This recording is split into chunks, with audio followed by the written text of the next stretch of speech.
Hello' guys, কেনেকুৱা আপোনালোকৰ খবৰ? মোৰ ভালেই বাৰু। আজি ভাবিছোঁ ব্ৰইলাৰ বনাম। তাৰ বাবে নিমখ, হালধি, জলকীয়া গুড়ি দি মাংসখিনি ভালকৈ সানি ল'ম। এয়া চব মই দি ল'লোঁ। এইখিনি এনেকৈ মিশ্ৰণটো দি সানি ল'ব লাগে। এইটো কথা চবেই জানে বাৰু, তথাপিতো কৈ দিছোঁ।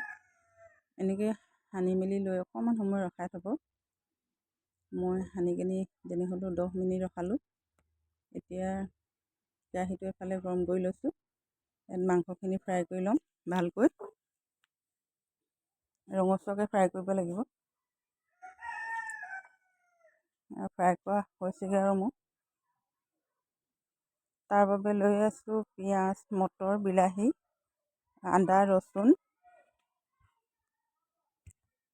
মিশ্ৰণটো আৰু এফালে চয়া চচ। কেৰাহীটো গৰম হৈ গ'ল। এতিয়া তেল দি লৈছোঁ। আজি মই জুইতে বনাইছোঁ বাৰু। এয়া মই মটৰ দিলোঁ। পিঁয়াজ দি আদা ৰচুন পেষ্টবিলাক দিম পিচি থোৱা। এইখিনি ভালদৰে এনেকৈ হিলাই ল'ব। এয়া বিলাহী দিছোঁ। বিলাহী দি ভালকৈ হিলাই ল'ব। মাংস, আলু ফ্ৰাই কৰা আছে আগতে, সেইবাবে মছলাটো সিজাব লাগে এতিয়া ভালকৈ।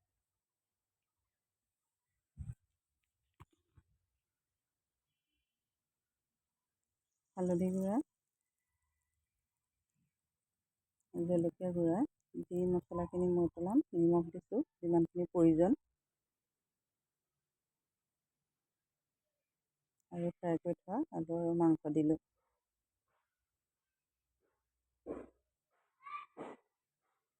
এয়া ধুনীয়াকৈ সিজাই লৈছোঁ। অলপ চয়া চচ দিম কালাৰৰ কাৰণে।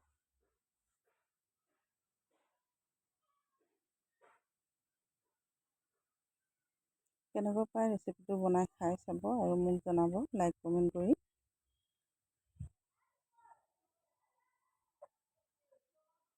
হৈছেগৈ আৰু।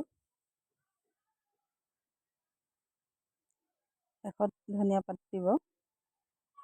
ধনিয়াখিনি দি হিলাই দিব ধুনীয়াকৈ। হ'লগৈ আৰু মোৰ মাংস। মই অলপ শুকান টাইপকৈ বনাইছোঁ বাৰু, বেছি জুলীয়া কৰা নাই।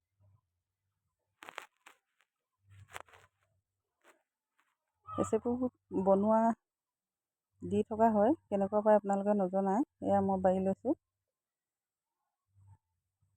দেখিবলৈ ইমান ধুনীয়া লাগিছে কালাৰটো। খাই চাব, খাবলৈও ভাল হয়। বাই।